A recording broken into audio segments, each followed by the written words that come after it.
I have a major Simpsons video coming up for the summer. It's one that is so massive that I'm actually gonna have to take a bit of a break from all my videos in order to prep it. But before I get to that, I want to take a look at an episode that I do not like of The Simpsons, but one that has fallen so flat for me that it wasn't even bad enough to get on my 10 least favorite episodes list. This is Dancin Homer. Season 2 was about as weird as Season 1, but in different ways. The animation got better, the stories started to kind of fall into line with what the show was destined to become in the future, but the show also still felt very slow at times. The humor was different, it was less chaotic and snappy, and felt more like a sitcom that you would find in the late 80s and early 90s. It's not like Season 1, which just felt fucking weird and kinda awkward, but it still felt like a cartoon. Season 2 was, for all intents and purposes, a completely different show compared to Season 1. I like Season 2 just as much as I like Season 1, meaning there are episodes I find absolutely entertaining, but there are some groaners in there. Ones that I dread on a rewatch to the point where I may skip them entirely, and that brings us to Dancin Homer. Get on the bus, Dancin Homer! Will you shut up? I'm trying to think of a name! This is sort of a recounting of events episode. The setup has Homer all depressed in Moe's Tavern, and then he starts telling the story to his bar friends about the episode. The story kicks off at nuclear power plant employee spouse and no more than 3 kids baseball night, which I'll admit that made me laugh a little bit. So did the part where Otto's driving the bus and it's like he was running from the cops.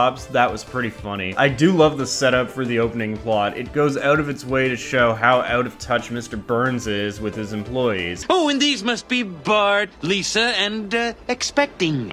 The card needs to be updated, sir. As is the case with most jobs with a large chain of command, the guy at the top doesn't give a shit about the grunt at the bottom. Once the family gets into the arena, this episode perfectly depicts the environment of a minor league baseball game. I've gone to a couple, and yeah, it's a bit exaggerated here, but the stands being pretty empty, the young rookies mixed in with the guys on their way out, pretty much how it is. I'm not even a big baseball guy, and I completely understand this. The baseball player hitting on Marge is a relatively unseen joke in the context of the show, which at this point in time would avoid sleazy humor, but it's appreciated nonetheless. Springfield Cozy Court Motel, room 26. How about it? Flash. Wow, Flash Baylor came on to my wife. Tales from the Cock. And it has a rare Bleeding Gums cameo where he sings a 26-minute long rendition of the American National Anthem. And I love how Lisa is the only one who's completely into it all the way to the end. The rare early Simpsons continuity nod in action. Also, I'm pretty sure they did not get the original voice actor for Bleeding Gums back. The opening setup to this episode is really good and almost makes it seem as if they are setting up for a whole other story. A story I kinda wish they did here. Homer and Burns end up seated next to each other, and Homer believes his night is ruined because, in his words, Marge, this ticket doesn't just give me a seat.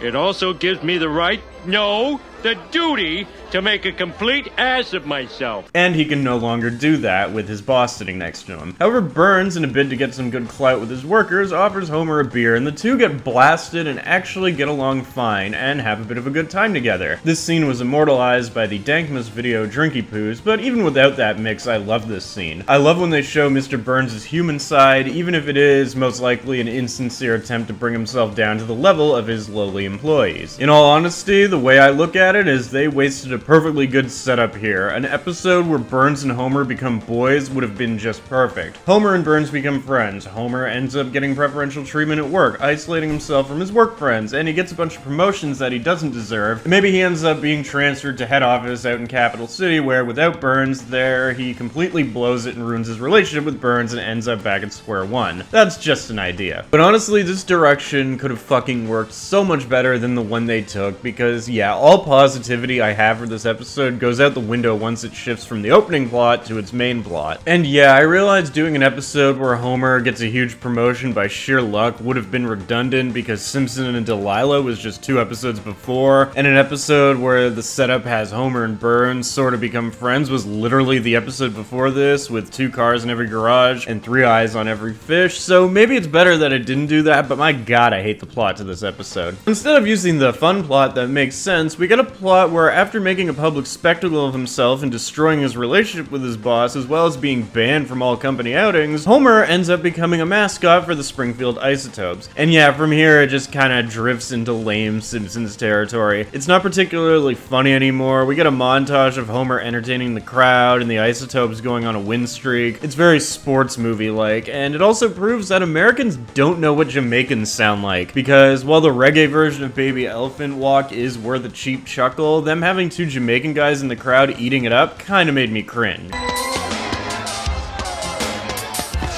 Go, Dancin Homer! Get up, man! Get up! Lively up yourself, Dancin Homer.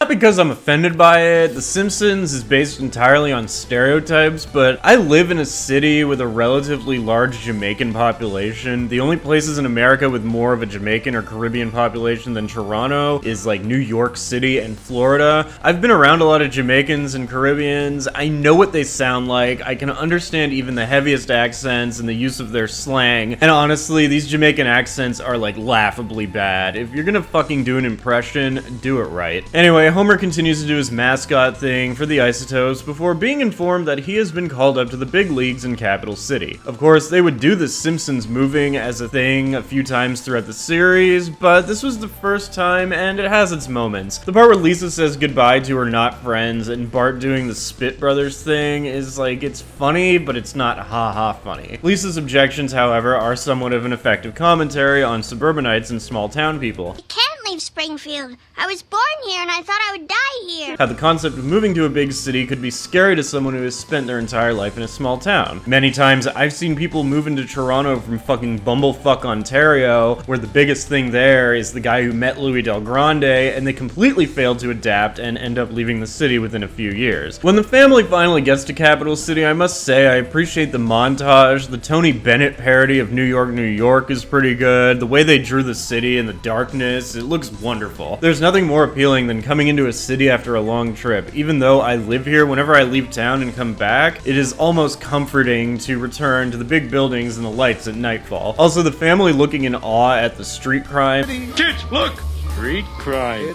And then Tony Bennett just being on the street did make me laugh just a little bit. But I find they spend so much time on this that when we finally get to Homer's big debut in the city, there's only a few minutes left of the show they can fucking work with. So they probably could have just condensed either this or the part where they all say goodbye, or they could have cut some shit out. Homer meets the Capital City goofball, who you'd imagine would be a dick, but he's actually a nice guy, and he tries to offer Homer some advice. We get all this build up to his big city debut, and when he does, he just bombs immediately and gets sent back home. I guess this was trying to commentate on how it takes more to amuse people in the big city, which, fair. Oftentimes, things play better to simple small town crowds than they would to people who can go outside and see a crackhead dancing around or somebody getting stabbed. So yeah, anticlimactic, but, you know, no big moment for Homer, that's fine. I'm sorry, young man, you're just not ready. Pick up your check at the front office, and for God's sake, put some clothes on. Just why? What was the purpose of this? I don't know why I, like, hate this episode. It's not because they wasted the perfectly good plot. That was more of a cope on my part, I guess. It's just this episode, it feels boring. Nothing happens, which, yeah, okay, season 2 is like that sometimes, but it's just not a funny episode. It's very unremarkable. The plot is kind of dumb, and it wastes a lot of time on stuff it shouldn't be wasting its time on. It just feels off. It feels like filler, and it's just not a good episode. It's so fucking lame in its storytelling. This is early Simpsons. It's more grounded and down to earth. It may not always be a laugh riot, but it tells a story. But when I think of episodes that fit that description, I think When Flanders Failed, Principal Charming, Lisa's Substitute, just to name a few. The problem with this is it's telling a down-to-earth story, but the concept of the story is ridiculous. It could have played it up a bit. It needed to laugh at the story it was telling and how ridiculous it was. But Dancin Homer does the complete fucking opposite, and instead of, you know, being self-referential and poking fun at it, it plays it completely straight, which makes it fall flat in my opinion. It's merciful, it's paced well enough that it only feels like the 22 minutes that it is, so it's an easy sit, but I just really don't like this fucking episode, like, at all. Season 2 has episodes that I do really like, at least a couple, but it suffers from the fact that the writers didn't seem to know what they wanted out of The Simpsons yet. Dancin Homer is a prime example of this. Like, what the fuck fuck did they want from the show when they wrote this? I don't know, but I can tell just by watching this episode that this wasn't it. Maybe this is harsh, maybe I'm being a little hard on a season 2 episode, but if I had to rate this episode, I would give it a fucking 3.5 out of 10, my lowest rated episode yet. It gets 2 points for the Burns thing and 1.5 for some of the funny moments of humor, but the tone, the plot, the overall feel of the episode does nothing for me. So my next video is gonna take a bit of time. I need to go on sort of a creative sabbatical from videos. It won't be too long, I am still here to stay, but I need to put some time into the next few videos that I'm doing. I need to kind of recharge myself creatively, so I cannot give you a solid time frame, but don't worry, it won't be long. I have a lot of content on here, so if you haven't seen some of my other videos, feel free to check them out. I got a bunch of Simpsons videos, Jackass related videos, all sorts of crap. If you enjoyed the video, help my engagement grow by liking and subscribing, or don't, I don't give a fuck, bye. Ooh, boogie, boogie, boogie, boogie, boogie. Ooh, boogie, boogie, boogie, boogie, boogie. Hey, knock that off or I'll stick this bat where the sun don't shine. Oh yeah? And where might that be? Oh. Here's something bright.